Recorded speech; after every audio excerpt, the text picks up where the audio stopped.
Section 1. In this section, you'll hear a conversation between a student and the coordinator of the Student Service Centre. First, you have some time to read questions 1 to 3.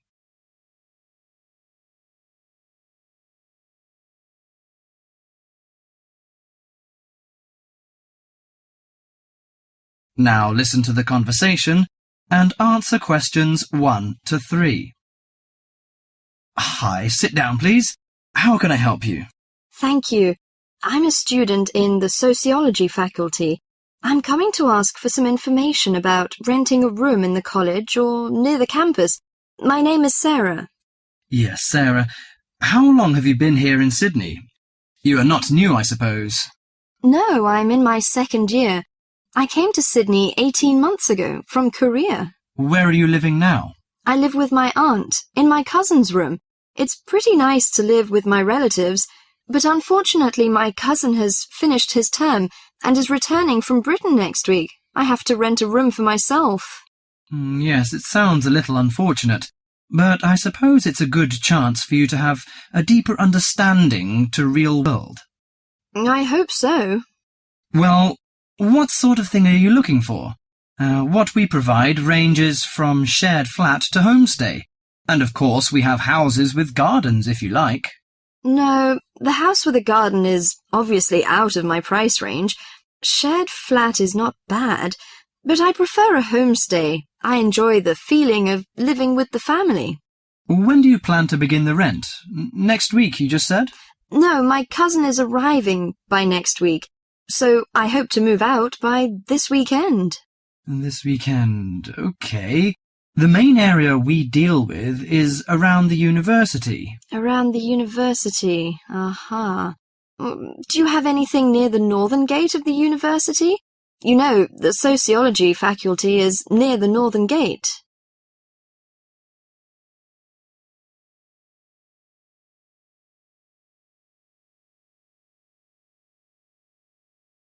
Before you hear the rest of the conversation, you have some time to look at questions 4 to 10.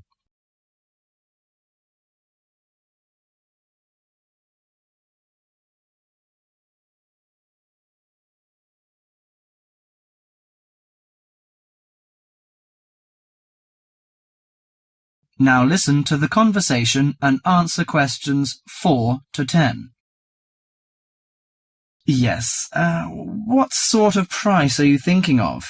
Well, could you give me some idea? You know, I have no experience of renting a room. I don't know what price is reasonable, but I hope it's not over $300. I see. Usually the homestay ranges from $180 per month. Only $180? Yes, to $350 depending on a number of different factors. What does it depend on? Well, obviously the quality of the house, the facilities and extra services. Oh, I don't care about the quality very much, as long as it's clean. As to the facilities, I want the room with a separate bathroom. Kitchen isn't a necessity, because I don't want to cook by myself. I hope to have meals with the family if possible. Okay, let me check the files. Yes, I think this one might suit you. It's a family house with 2 vacant bedrooms. How about the owner of the house? I mean, is it a family or... According to the file, it is a retired lady. She wants to find college students as tenants. That's great.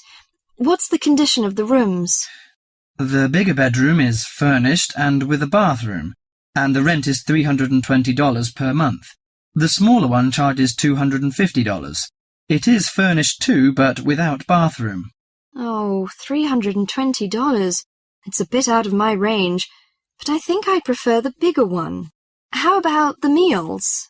Well, the rent includes breakfasts and suppers. No lunches, however. You have to buy your lunch. That's no problem. I usually have my lunch in the college cafeteria. And that doesn't cover the water bill and electricity fee, but the laundry is included. Fine. Could you tell me the address? Yes, it's on 323 West Park Road. Let me get that down. 323. Okay, it's near the university. So, When can I have a look at the room? You know, I'm a little pressed for time. The file says the landlady is in every afternoon, so this week, say, Friday? Oh, I'm afraid I can't make it then. I have a lecture on Friday afternoon till 5:30.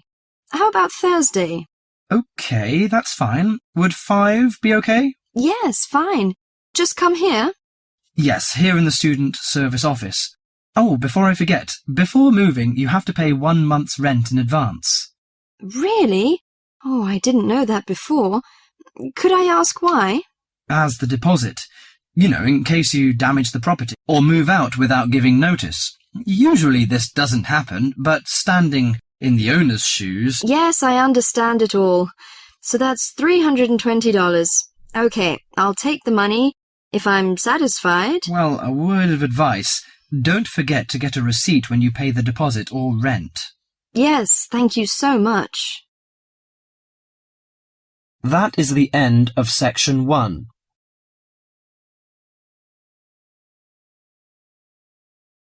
You now have half a minute to check your answers.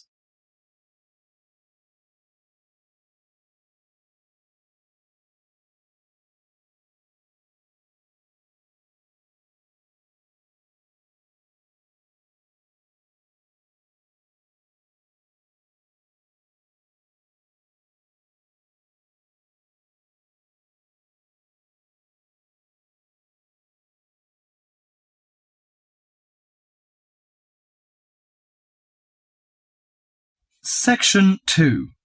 In this section, you'll hear a radio program on the process of making beer. First, you have some time to read questions 11 to 21.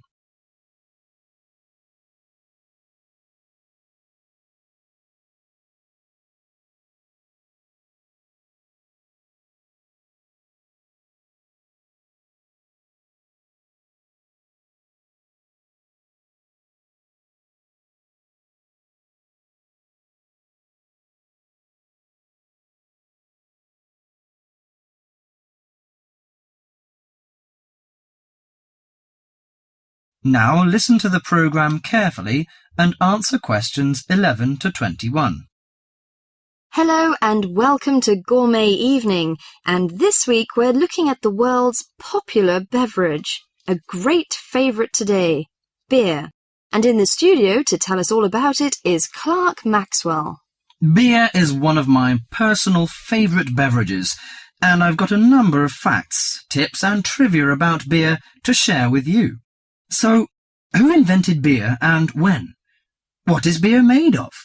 Actually, historians are not entirely sure when beer was invented, but they guess that beer was created accidentally by early nomadic tribes roughly 10,000 years ago.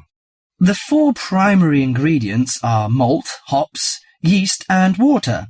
Malt, which gives the beer a sweet taste, is made from barley soaked in water until its husks open and sprout.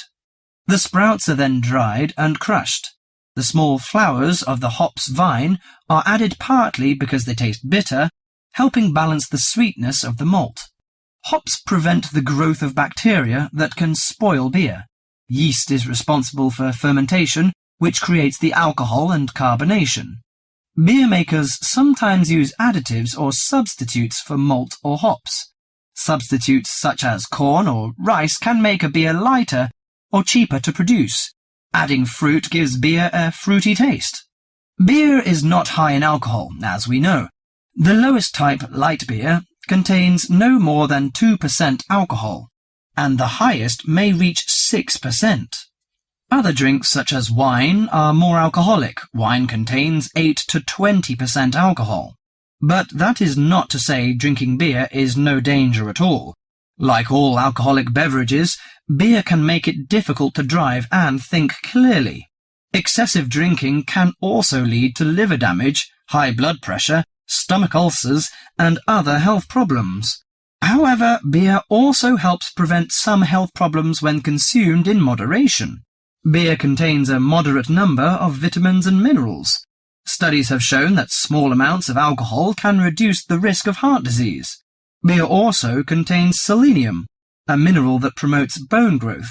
and helps reduce the risk of osteoporosis. I suppose many of you think beer can give you a beer belly, but you are mistaken. Genes determine how fat is deposited. No food or drink can create fat deposits in specific areas of the body. As with all foods, the more calories you consume, the more likely they are to be stored as fat and cause weight gain. Beer contains no fat and averages 150 calories per serving. Well, one more thing. Pay attention to the storage and containers of beer. They will affect its taste. It's a mistake that the taste of beer improves with age, like that of some wines. Beer is a food product that will eventually become stale. It should be stored in a cool, dark location before consumption. And the colour of a bottle can influence the flavour. Brown bottles block out light that reacts with the hops, which could damage the flavour. Green or clear bottles provide little or no protection from light damage. Do you know which country drinks the most beer? Although Britons consume a great deal of beer each year, it's not even on the list of big consumers. Actually, the Czech Republic consumes the most beer, at 156 litres per person per year, followed by Ireland and Germany. That is the end of section 2.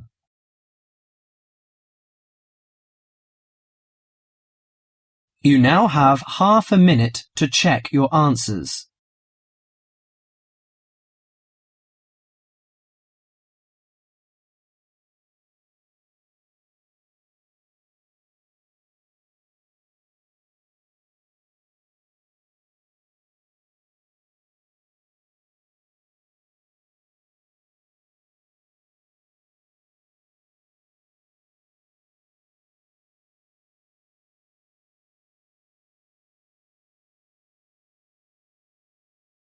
Section 3. Here you'll hear a conversation at the counselling service. First, you have some time to read questions 22 to 30.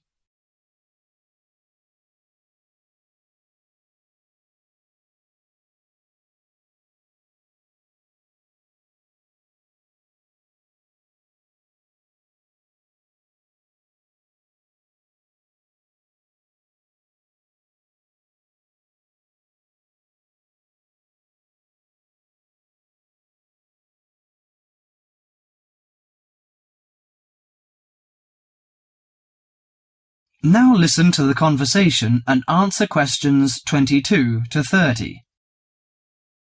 Hello, sit down, please. Thank you. Well, I heard about your counselling service from a friend, and I was really interested. You know, I'm a new student and I don't know how you work, and... Well, the primary task of our service is to enable you to become more effective in your life, inside and outside the university. I think counselling is valuable if you're feeling that your life has become out of balance in some particular way. For example, it may be that you're experiencing difficulty in managing change, stress or burnout, difficulty with concentration, depression or anxiety, or a recent crisis of some kind. It can really help to talk things over with a counsellor. I see.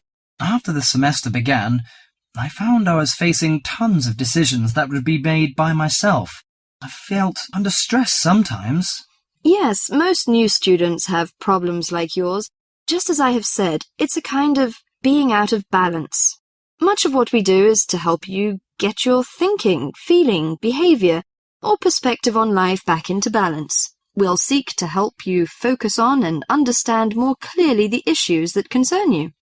But the issues are complex, I think. They are about academic, personal, and many other aspects. I don't know how you can help me to decide so many... Well, we don't decide. We just help. We'll respect your own values, choices, and lifestyle. We work towards highlighting your strengths and inner resources to help you make the choices, resolutions, or changes that are right for you. When you're feeling under pressure, it's easy to lose sight of the many strengths and inner resources that you have. You mean I have enough strength to solve the problems and make choices? That's absolutely right. You just lose sight of them sometimes. And it can also be helpful to talk through any difficult decisions or dilemmas with which you may be faced. You don't have to wait until you're in a crisis to come and seek help. Taking the time and space to reflect in the supportive, private and comfortable environment that the counselling service offers you is an effective way to move forward positively in your life. Is it possible if I prefer a separate waiting area? Yes. We'll take account of any special requests you may have to protect your confidentiality. The record of your name and other basic information is kept for statistical purposes. Any notes written down about you are identified by a number. No personal information is kept on the computer. How do I know what particular counselling I need to balance myself? Well, as you've noticed, when you approach the service for counselling, you will be offered an initial half-hour assessment interview with one of the counsellors. They can answer any questions you may have and help you to assess whether individual counselling is the best way forward for you. It is the initial assessment interview. If it is thought appropriate, a referral can be made to a variety of medical, therapeutic or psychiatric services in the community, or we can just begin weekly counselling sessions. How do I make an appointment if I need regular counselling? If you decide to proceed with regular counselling, you will be offered the first available appointment, often with a different counsellor. Each session would be for 50 minutes, and usually you would meet with your counsellor once a week. The average number of sessions that we see people is 5, but that can be extended. You can decide on your preferred time, early morning or late afternoon. It sounds pretty useful. I hope I can adapt to the new life with your help. You certainly will. Actually, going away to university is a time of transition and personal development. Evidence suggests that the vast majority of students who have been for counselling do find it a valuable experience. That is the end of section 3.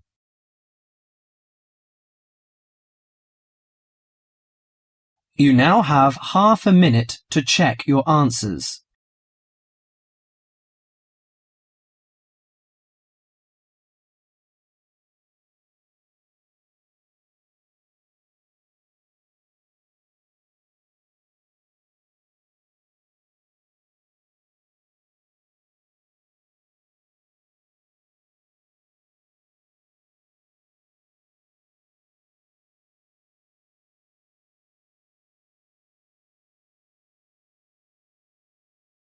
Section 4.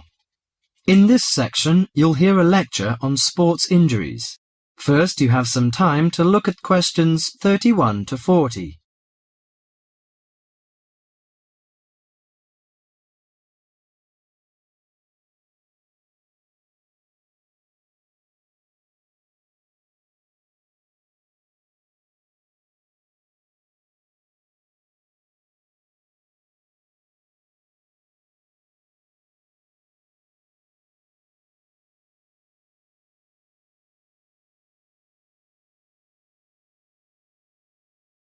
Now listen to the lecture carefully and answer questions 31 to 40. Morning everyone, and welcome to our regular lecture on health issues. This series of lectures is organised by the Students' Union. It's a great pleasure for me to welcome Mr. David Greenbaum, a physician in sports medicine, to come along and talk to us today. Thank you. You may doubt what good sports medicine can do to non-athletes like you college students. According to public assumptions, sports medicine doctors deal only with sporting injuries. But actually, we treat general joint problems experienced by average people more than treating people who hurt themselves by playing sports. So, whether you're an athlete or not, a sports medicine physician can help you start off every day on the right foot. If you are a college athlete or a sporty person, you must stay at the top of your game. But how do you maintain best physical fitness? You should be under the watchful eye of your sports team physician. Sports medicine doctors offer total care treatment, such as customized workouts, immediate care of injuries, and surgery when needed. A sports medicine doctor's training falls within the specialty of orthopedic surgery. As such, it focuses on the cartilage, ligaments, and muscles involved in your body's movement. So, how do injuries happen? Most of us take for granted the intricate interactions of our bones, muscles, and ligaments until they are damaged. When injured, these tissues can degenerate, causing your joints to ache and feel stiff. Even ordinary daily movements such as walking and bending may cause a sports injury through overuse.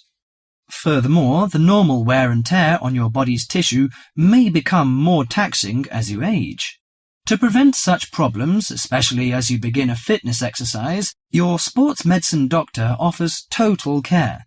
This includes X-rays to identify potential trouble spots. Afterwards, he helps you set an exercise routine that fits your body's present condition. Do you know your joints? Your body's most complex structural feature is its joints. Your joints allow you to grasp, twist, sit, and even feed yourself. Repetitive motions, however, may lead to chronic overuse of the soft tissue connecting bones at the joints. This overuse can result in injuries such as tennis elbow or even carpal tunnel syndrome. A more severe type of injury occurs when you lose your balance, thereby putting a joint under abnormal stress. Worse still, you could suffer a bone fracture. When a traumatic injury happens, effective medical care is crucial. Improper treatment of any joint injury can cause permanent loss of flexibility and recurring joint pain. As quickly as possible, the doctor applies ice packs to your injury. Ice deters swelling and inflammation, so you feel less pain. After keeping it iced for the first 48 hours after injury, the doctor begins therapeutic exercise of your wounded joint. Recently, a new treatment for degenerating joints has been developed, which is a product called orthokin. The treatment involves combining healing proteins with a sample of the patient's own blood. The injured joint then receives an injection of the mixture. This new technology stimulates our own white blood cells to produce large quantities of protective protein. Our cells make this protein naturally, but not in sufficient amounts to protect the damaged cartilage in our joints. It also has the advantage of convenience and lack of side effects. Here are some suggestions on how to prevent sports injuries. Use appropriate protective equipment. Maintain proper lighting in the training area. Have adequate rest. Avoid alcohol and drugs in order to prevent injuries. Follow a regular fitness training program to improve overall coordination and endurance. Better endurance will absorb pressure and prevent injury. Perform adequate warm-up exercises before training or performance. Avoid performing sports or work when you are sick. Most injuries happen when one is fatigued. Avoid treatment by dubious health practitioners. Use of inappropriate massage, adjustment and homemade medicine, often with steroids or other non-tested drugs, can cause more damage to the injury. That is the end of section 4.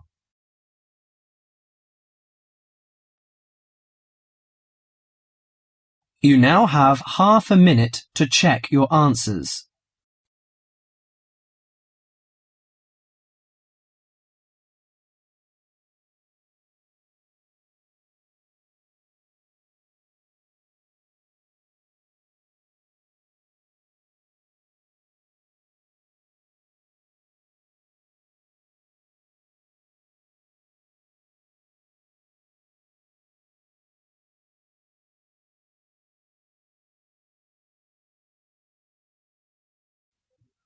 That is the end of the listening.